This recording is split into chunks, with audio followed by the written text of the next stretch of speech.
আজকের গল্প মৃত্যুর ফাঁদ। একবার এক ইঁদুর লক্ষ্য করলো যে বাড়িতে ইঁদুর মারার ফাঁদ পাতা হয়েছে। সে খুব ভয় পেল। ফাঁদটি অকেজো করার জন্য সে বাড়ির থাকা মুরগির কাছে সাহায্য চাইল। মুরগি ঘটনা শুনে জবাব দিল,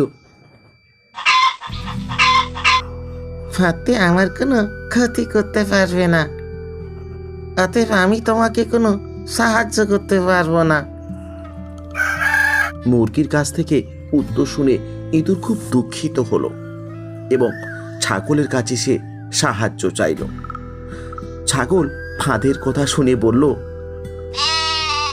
ওই ফাঁদ বড়দের জন্য নয়, আমি তোমাকে ওখানে কোনো সাহায্য করতে পারবো না।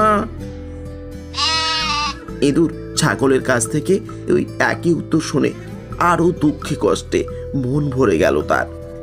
অবশেষে সে ভাবল গরু হয়তো আমাকে সাহায্য করবে, তাই ইঁদুর গরুর কাছে এলো। তখন গরুটা কি বলল, ইঁদুরের ফাঁদ আমার মতো বড় প্রাণীর ক্ষতি করতে পারবে না, অতএব আমি তোমাকে সাহায্য করতে পারবো না। ইঁদুর শেষ পর্যন্ত নিরাশ হয়ে ঘরে ফিরে এলো। রাতের বেলা বাড়ির বড় বউ অন্ধকারের ভেতরে বুঝতে পারলেন যে ফাঁদে কিছু একটা ধরা পড়েছে। অন্ধকারে ফাঁদের কাছে হাত দিতেই উনি হাতে কামড় খেলেন। দেখলেন ফাঁদে ইঁদুরের বদলে সাপ ধরা পড়েছে। তার আর্তচিৎকারে কর্তার ঘুম ভাঙলো। তাড়াতাড়ি ডাক্তার ডাকা হলো। চিকিৎসা শুরু হয়ে গেল, কিন্তু অবস্থা মোটেই ভালো নয়। পথ্য হিসেবে ডাক্তার মুরগি স্যুপ খাওয়াতে বললেন।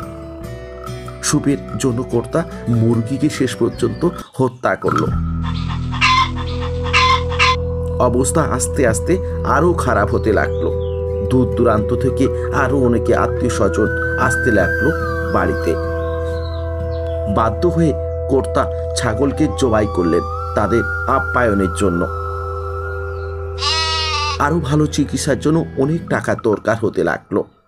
অবশেষে বাড়ির কর্তা তাদের গরুটিকে গোসাইয়ের হাতে বিক্রি করে দিল। এক সময় বাড়ির বড় বউ সুস্থ হয়ে উঠল আর সমস্ত কিছু ইঁদুরটি ছোট্ট ঘর থেকে পর্যবেক্ষণ করলো।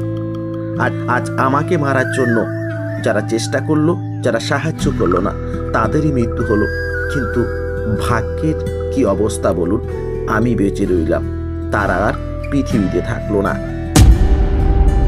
আজকের গল্প এই পর্যন্ত। দেখা হচ্ছে পরের কোনো এক গল্পে। তত সময় সকলে ভালো থাকবেন। সকলকে নমস্কার, ধন্যবাদ। জয় হিন্দ, বন্দে মাতরম।